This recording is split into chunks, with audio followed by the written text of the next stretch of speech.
Hello pandas, Thub here. Want some scrapper copying hacks? Scrap metal tips to make more money?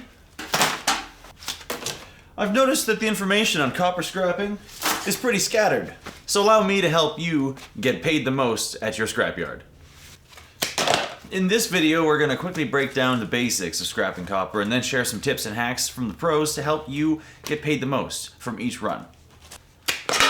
So if you're a beginner at scrapping copper, then this is for you. And if you're a seasoned scrap dog, well then stick around, because I could use your help at the end.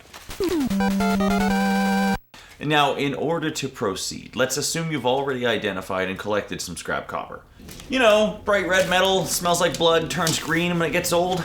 That's the stuff. Wire, plumbing pipe, electric motors. It's the most electrically conductive non-precious metal, can be recycled an unlimited amount of times without degrading, and does not react with water. That means it doesn't rust. This unparalleled versatility is why copper retains so much of its value in any age or condition, and is why it's prized by scrappers everywhere.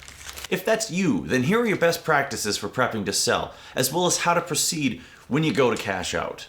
Number 1, clean and sort. These are the same thing because cleaning simply means removing all of the material and contaminants that would degrade the value, and that's how you determine the grade, which is how you sort it. There are 3 main grades which you'll sort by, and they are bare, bright, wire, and pipe. This one's pretty intuitive. It means it's clean of all contaminants and bright and shiny. That's the top grade. Now right below the top grade is number 1, and you'll see intuitive naming is out the window. So that means it's clean, but it's not bright. Now this stuff here, I know it's bare and bright, but it's way too thin, so this is not going to go in as bare bright. This is going to go in as number 1, because they'll lose a lot of this when they attempt to melt it down. Number 2 copper means it's got contaminants. So in terms of wire, that means it's still got its insulation on it. And in terms of pipe, that means it's got things like solder and paint. Now with this stuff, you need to cut these connectors off. If you don't, well, they're going to be mad. There is actually a 4th category, and that's called number 3. In terms of wire, that means Christmas lights. Also in this category is roofing copper, which you're not likely to find, but it's a low grade because it typically has a lot of tar stuck to it, so there's a lot of contaminant. This sorting is the most important step, because if you don't, the stuff you bring in will be weighed as the lowest grade mixed in, which means you'll get paid less. And you aren't going to get away with holding up the line while you pick through everything in front of the scales. Next in line is stripping your wire. Now this is a point that's been talked to death already, and most people will tell you that it's obvious you need to strip your wire to make the most money. But I disagree. There is some wire that should always be stripped, but a lot of it you'll just be wasting your time at best and losing money at worst. Something like this, which is many small strands, or something like this, which have multiple layers of insulation. Well, if you strip all the insulation off of something like this, you're removing a large percentage of its weight, and you may just be breaking even. And in some extreme cases, like an extension cord, you might actually be getting less money after you remove all that weight off. My rule of thumb is I would rather sit on my thumb than strip wire. But there's a lot of people out there who love spending their time doing just that. Either one. Now, when it comes to fancy high-grade stuff like this, the definitely do want to strip kind of wire. I don't have a fancy table-mounted wire stripper. Maybe I would strip more wire if I actually had one. I mean, yeah, probably. But if you're like me, then an important hack for getting the insulation off of this stuff is you definitely have to get it warm. So for a lot of people, that means just putting it outside and leaving it sit in the sun for a little while. And that's great. But if you live in the perpetual winter like I do, then you got to come up with something different. And I'll show you what I do. See, for me, in the frozen wastes of Canada, I needed something a little more reliable, so I like to put it right there, over the hot water pipes. That'll make it nice and warm, and won't take very long either. Now, this stuff is not frozen solid. It's not like toasty warm. That would be ideal, but parts of it are. So this is my favorite method as a person who doesn't have a professional wire stripper. I just take a really big knife Get it nice and sharp. The gloves are super important here. Start on one end, almost flat, lift it up a little bit, and then it's nice and easy to just get in there. And now we've got it started. Go at it from the other direction.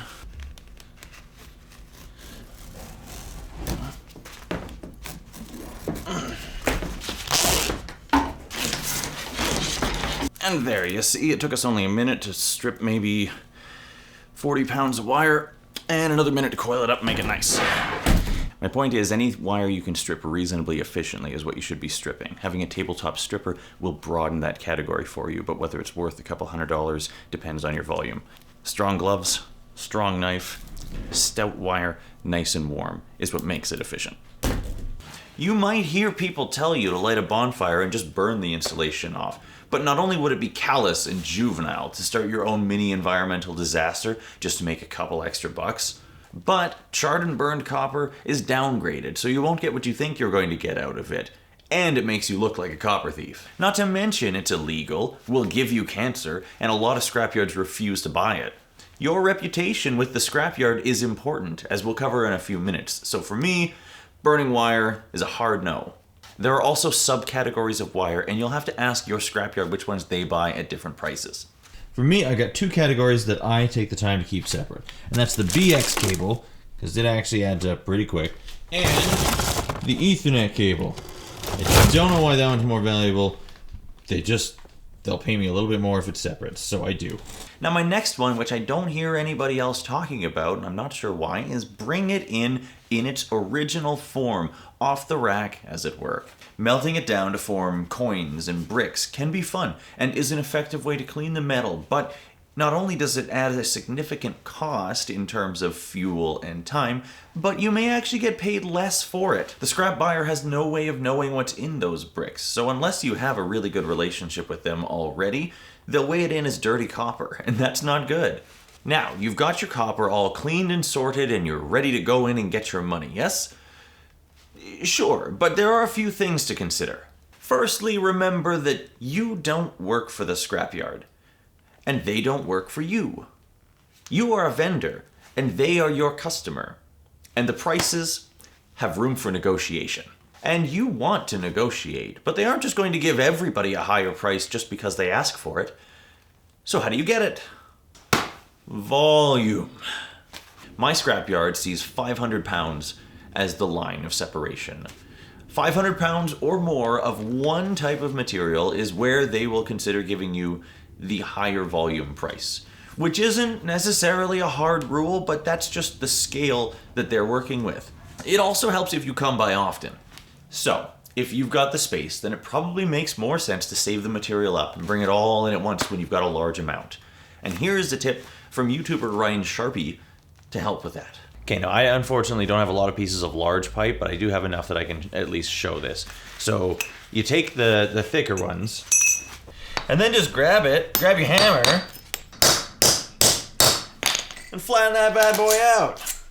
And see, now, it takes up a lot less space, so if you're gonna pile this up for a while, there you go. It's just not really worth doing with the smaller stuff, because you're not gonna reduce the volume by very much. Now, if you're stacking it up, you'll want to keep an eye on the market price of copper and cash out when it's high. Copper prices tend to change a lot more than silver or gold, and it's not unusual to see the price of copper go up or down by 50 cents over the course of 6 months. That doesn't sound like much, but it's a difference of 250 bucks on a 500-pound run. Of course, the scrapyards are quick to react to a dip and slow on a high, and they don't pay market spot price because they need to make a profit too, but negotiating will be much easier when the markets are up.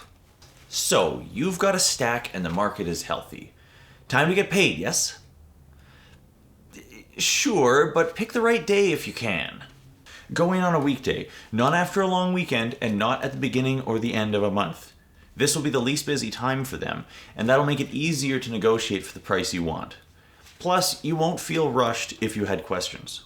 Which isn't a bad idea anyway, just to get to know the people that you're working with, because building that relationship is the main thing that's going to affect your ability to get the price that you want.